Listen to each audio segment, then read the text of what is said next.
सर्दियों के मौसम में आजकल लोगों में आयरन और कैल्शियम की कमी बहुत ज़्यादा होती जा रही है, जिस वजह से उन्हें बहुत से मसाइल और मसलों का सामना करना पड़ता है। इसलिए आज की वीडियो में आपको एक ऐसी ज़बरदस्त रेमेडी बताने जा रहे हैं जिसे अगर आप सिर्फ कुछ दिन इस्तेमाल कर लेते हैं तो 3 से 4 दिन के अंदर अंदर आपकी बॉडी में होने वाली आयरन और कैल्शियम की कमी दूर होना शुरू हो जाएगी। और ये रेमेडी खाने में भी बहुत मज़ेदार है, बहुत ही ज़्यादा टेस्टी है। बच्चे, बड़े, बूढ़े, औरतें, मर्द सभी इस रेमेडी को इस्तेमाल कर सकते हैं और भरपूर फायदा हासिल कर सकते हैं। तो चलें फिर रेमेडी को बनाना शुरू करते हैं। तो रेमेडी को बनाने के लिए सबसे पहले नंबर पर हमने फूल मखाने लिए हैं, जिन्हें इंग्लिश में फोक्स नट भी कहा जाता है।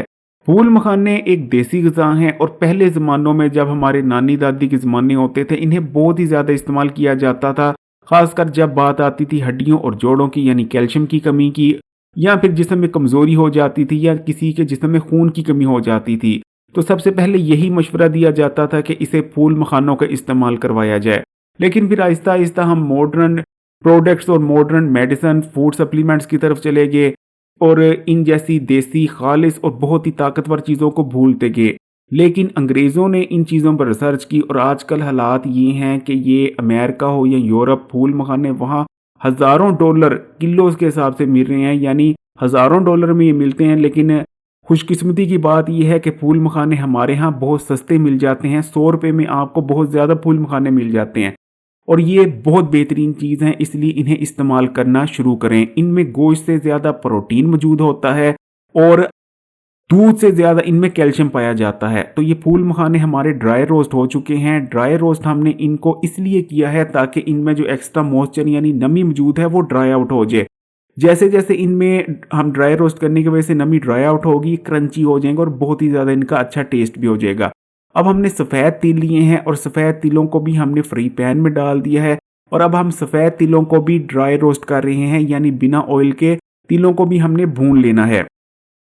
तिलों को ड्राई रोस्ट करने के 2 फायदे होते हैं। पहले नंबर पर ये क्रंची हो जाते हैं, जैसे कि आपने नान पर लगे तिल देखे होंगे, जब वो तंदूर में नान को पकाया जाता है तो तिलों का जायका बहुत अच्छा हो जाता है। लेकिन दूसरा फायदा ये होता है जो हेल्थ के हवाले से है कि तिलों को ड्राई रोस्ट करने से ये होता है कि इनके अंदर एंटी न्यूट्रिएंट्स मौजूद होते हैं, यानी ऐसे कंपाउंड्स मौजूद होते हैं जो कि तिलों में मौजूद ग़िज़ाइयत को आपके जिस्म में जज़ब नहीं होने देते।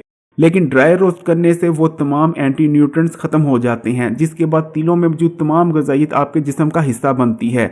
तिलों को कभी भी आपने मामूली नहीं समझना। तिलों के अंदर गोश्त जैसे ख़वास पाए जाते हैं, ये प्रोटीन से भरपूर होते हैं, ये आपके जिस्म को मजबूत करते हैं और कैल्शियम का तो ये बेहतरीन सोर्स माने जाते हैं। फूल मखाने और तिल अच्छी तरह से ड्राई रोस्ट हो चुके हैं और अब हमने उन्हें एक प्लेट में निकाल दिया है और ठंडा होने के लिए रख दिया है। और अब हमने फ्री पैन में डाला है 1 खाने का चम्मच देसी घी और इसमें हम अपने गुड़ को मेल्ट करेंगे।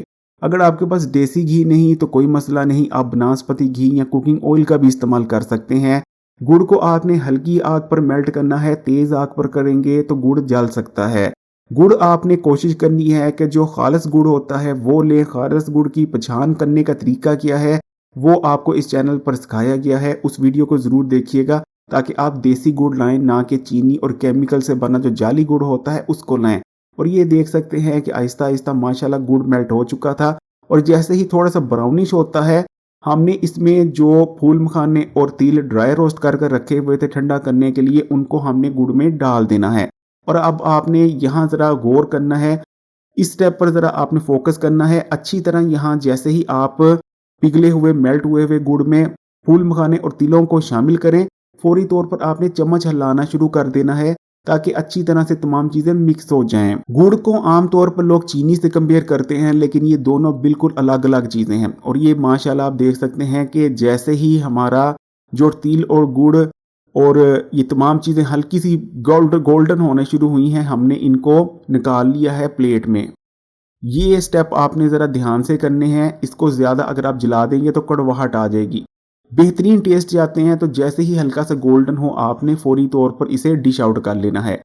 गुड़ के बारे में मैं आपको बता रहा था कि गुड़ सर्दियों में ज़रूर इस्तेमाल करें, ये आयरन से भरपूर होता है और ख़ासकर आपके मैदे और हाजमे के निज़ाम के लिए बहुत ज़्यादा फ़ायदेमंद रहता है। सर्दियों में इसे इस्तेमाल करने से हाजमा मजबूत बना रहता है और सुस्ती और थकावट जैसे मसाइल जो ज़्यादातर लोगों को सर्दियों में फेस करने पड़ते हैं वो आपके पास तक नहीं आते और जिसम में ताज़ा खून भी बनता है। तिल, गुड़ और फूल मखाने की इस रेसिपी को आपने थोड़ी देर के लिए ठंडा होने देना है और थोड़ी देर बाद ये क्रंची हो जाएगी और बहुत ही ज्यादा जायका देगी। वैसे तो गरम गरम भी बहुत ही ज्यादा टेस्टी लगती है, लेकिन ठंडी हो जाने के बाद क्योंकि ये क्रंची हो जाती है, इसलिए अगर आप बच्चों को देंगे तो बच्चे बहुत ही ज्यादा पसंद करेंगे। इस रेसिपी का इस्तेमाल बच्चे, बड़े, बूढ़े, हर उम्र के अफराद कर सकते हैं। औरतों, मर्दों, हर एक के लिए बहुत ज्यादा फायदेमंद है। इसको इस्तेमाल करने से ना सिर्फ भरपूर मिकदार में आपको कैल्शियम मिलता है, बल्कि आयरन की कमी भी कुछ दिन में पूरी हो जाती है। इसको अगर आप कैल्शियम और आयरन का खजाना कहें तो ये गलत ना होगा। कोशिश करें कि सर्दियों के मौसम में ये रेसिपी आप अपने घर पर बना के रखें और